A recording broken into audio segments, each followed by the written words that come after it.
Hi, my name's Judy Schrempf of the Financial Health Club. As you know, I do like to see my clients become financially healthy, and I think it's really important that we take time to educate ourselves on what's out there and what's good for us. You may have already guessed through previous segments that I'm a real fan of the tax-free savings account, so I'm going to talk about that today again because I think it needs to be revisited. People seem to have the perception that if they're saving for retirement, they have to put their money into an RRSP, a registered retirement savings plan. Oftentimes, and you may be one of those people, you think that that is the only long-term savings vehicle.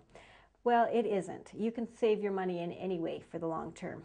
In fact, that's why I want to talk about the Tfsa today. Now, just to talk about the RSP briefly, it serves as a great tax deduction for you. So if you're in a higher income bracket, you can bring your income down in a given year. Gives you a tax break. But I just want to challenge you to look at your notice of assessment, and if you got a hefty refund this past year, then you need to think about the tax-free savings account for the long term. Now, it's often been marketed as a set up a savings plan at the bank and don't pay interest on, or don't pay tax on the interest you make. Well, I don't really care for it in that form. I like to look at the Tfsa as another long-term savings account, just like an RSP is.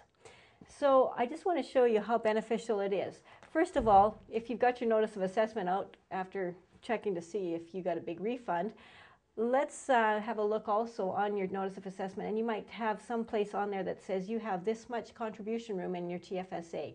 If you've never opened up a tax-free savings account, you have $10,000 this year.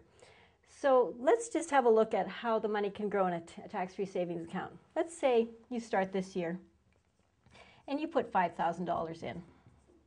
I guess the trick is to find $5,000, but let's say you have $5,000 and you are contemplating maybe putting it in your RSP. Let's look at it putting in your Tfsa this year. Let's look at doing that for the next 10 years. And let's say on average your investment's going to earn 5%. A tax-free savings account can be put into many, many different vehicles, stocks, mutual funds, other options as well. So let's say this particular investment's going to earn you 5% per year. At the end of 10 years, you'll have accumulated $66,000. You would have contributed $50,000. That's growth of $16,000, and that $16,000 would be able to be withdrawn tax-free. You will not have seen tax on it. So just to keep it simple, let's say after year 10 you say, you know what, I need $10,000. So you do a redemption. $10,000 requested in your tax-free savings account equals $10,000 in your pocket. You get the full amount and there's no tax on that. So let's go over to the RSP example, and you're going to put $5,000 in because that's what you were told you're supposed to do. You don't know why, but you did it. So let's say you put $5,000 in and you do the same investment for 10 years, and it's going to earn 5% per year. At the end of it, you guessed it, you're going to have $66,000. But you go to do a withdrawal. You say, you know what, I need $10,000 now.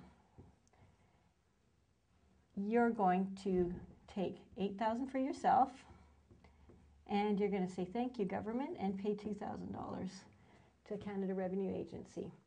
So you end up paying tax on that money eventually. Now, I've made it very simplistic, and there's things you have to look at, but I really encourage you to kind of get out of that box, if you're in it, of buying RSPs all the time, and have a look at the tax-free savings account. In my next segment, I'm going to talk about some of the things to watch out for when you invest in a Tfsa. So look forward to that. And thanks for watching.